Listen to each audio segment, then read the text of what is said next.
you want me to pull your steering wheel off, James?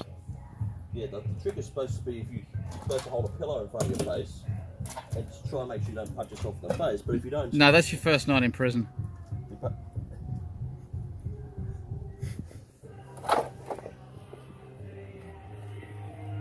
There we are. But if you do that trick.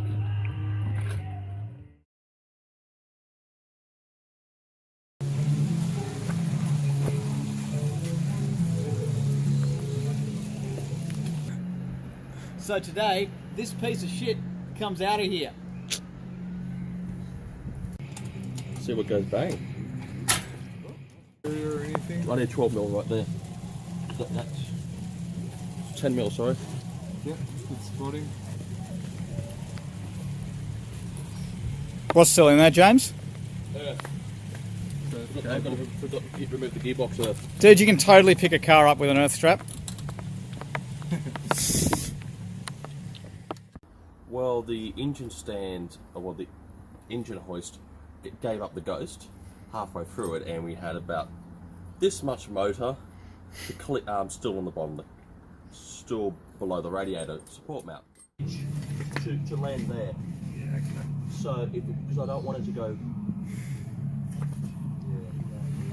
that should be about fine there. Yeah. Can you do the same on the other side? Because I don't trust that jack. Yeah, for sure. And if this goes down, so we need to get the car. So Anthony wanted to drop the engine and chain the motor up closer to the. Take a second bite at it. Take a second bite at it and just get it so we had more height. I've just gone. Why don't we just drop the car? The engine hoist wants to roll back towards the car, so my boot is actually stopping it right now. That's why I'm not helping. So you reckon you're going to drop it on that tyre, yeah? Yeah. Or just and still happens have if the I- support hopefully on the jack. Are you happy with that position? Yeah. Oh yeah, no, I can sort of release this. The tyre is just an oh fuck. You're in a prick of a position to release that jack handle. Good luck, mate. So you're Fuck, and you're going to drop it. Hey, James, is there still going to be enough clearance that we don't drop the car on the legs of the jack stand? Well, that's why we've got the jack still there, so we can still take it back up. Hold on. How about screw jacks to the side? Alright, so wait till you got some. Is that helping? They're coming down because I've got no weight. I've gone down too far, so you've got everything. Fuck. Yeah, jacks are weighted to 850 kilos, and I don't think we've got 850 kilos on the front of Mine's this car. loose as... Going. You guys are getting pretty close.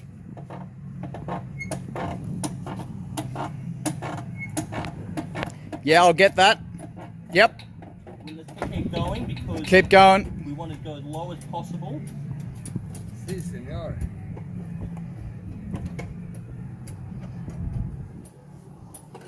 Yeah, 100%, guys. Just get around the just get around. Don't even take it any lower than that.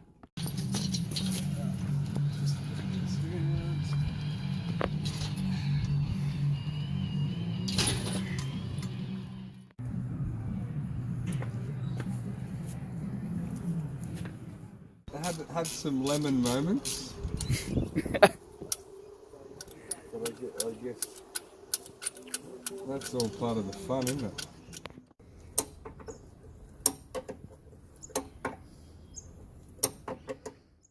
So one of the places that Subaru has lifted the body is under the engine subframe.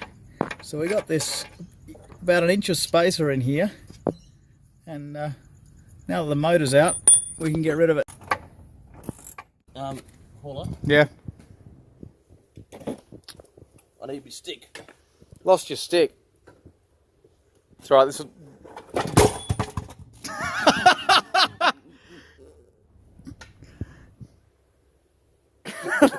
Fucking gold.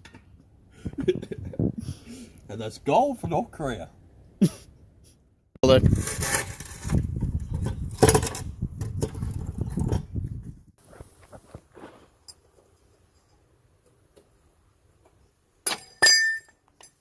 close. There's your spacer.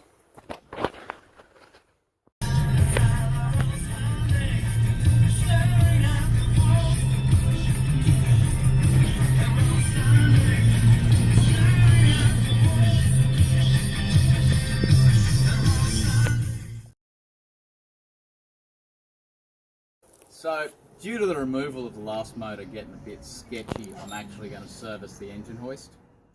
So step one is to remove the fill and bleed plug, which we clearly don't have.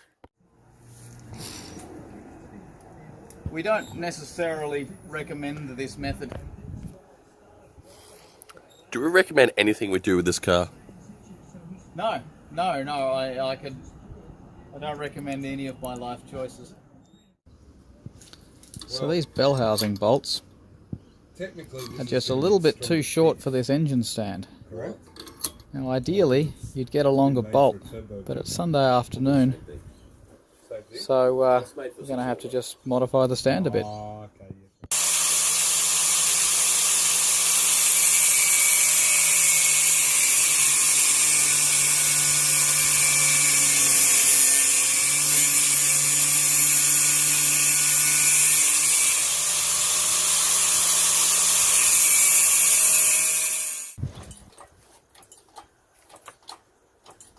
Hey, this lift's good.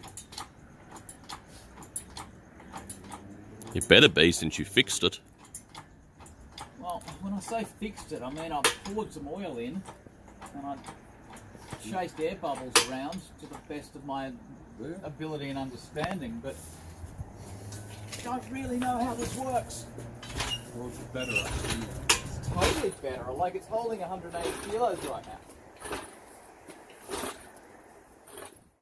Yeah, it's not level. We tried Arnie's house, it was on dirt. So it dragged this motor around on this dirt. Dropping washers and bolts everywhere now, Isaac. Yay! Oh, because I had all of them loose in the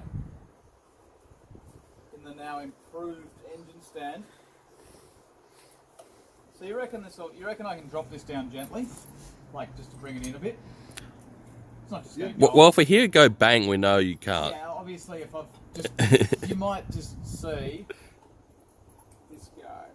It might end up like the engine cross member. Golf Korea, yeah.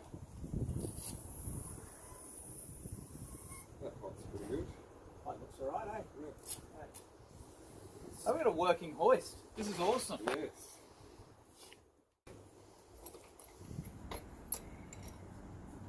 Yeah, but you see how you write down there, like we could push that out. Maybe. You guys realise something else you could do? Exactly. While it's in the air, take the engine stand off the bracket off the stand and feed it back in. That sounds like a prick to get back in. Oh, maybe not. It's not actually a bad idea.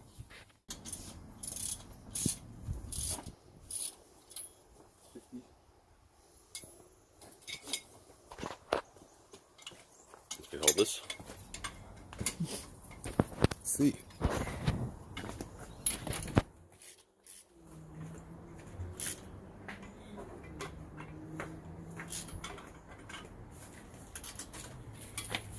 We have the pin for the thingamajig.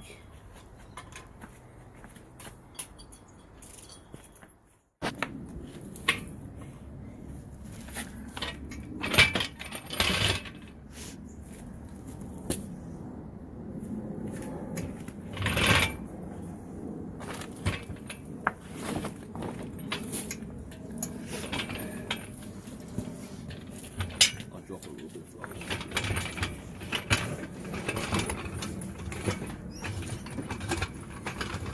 We have insertion. Toes clear. All right, James there in the Samoan safety sandals. How's this going to go? badly. Good. Oh, that's fucking crunk. There we go. Yep. We're done. Or we can wait until we pull that diff out, take the viscous coupling out of that one and shove it into that one. Actually, if we know what we... And you can like block it off.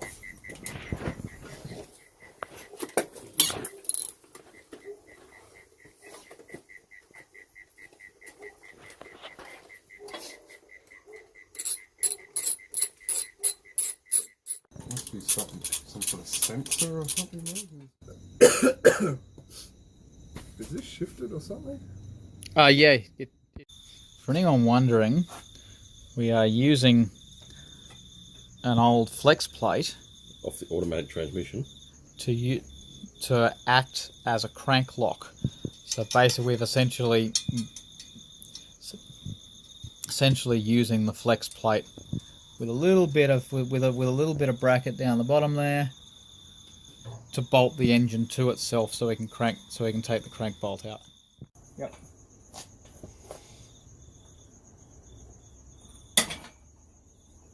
That's a good sound. Getting better at this.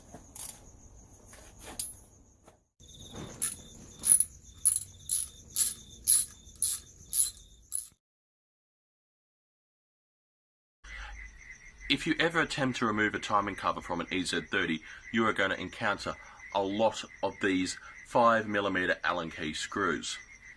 They are notorious for getting themselves rounded. You can either use something like a Torx bit and hammer it in and attempt to remove the rounded bolt that way, or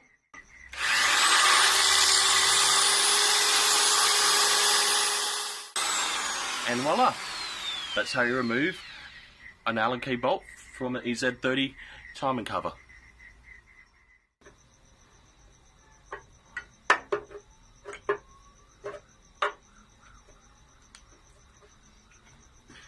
Now, of course, I don't actually recommend using a crowbar for this application.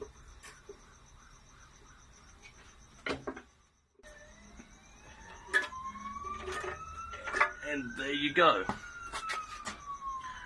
Timing cover off. And as you'll see now, my colleagues need to drain the engine better.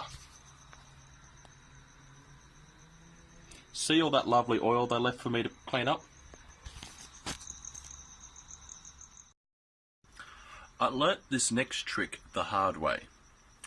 If you do not have the proper tools to loosen or remove these cam sprockets, make sure you do not take the timing chain off before attempting to remove them, otherwise you're going to have no chance. The way I do it is I lock the crankshaft in position, where I use what I refer to a barbecue plate from an automatic transmission, bolted to the crankshaft, and use a bolt system connected to bolt that to one of the studs on the motor, and that prevents the crankshaft from turning. The negotiator, a 10mm Allen key, and a breaker bar, and remove this and loosen the sprockets like so.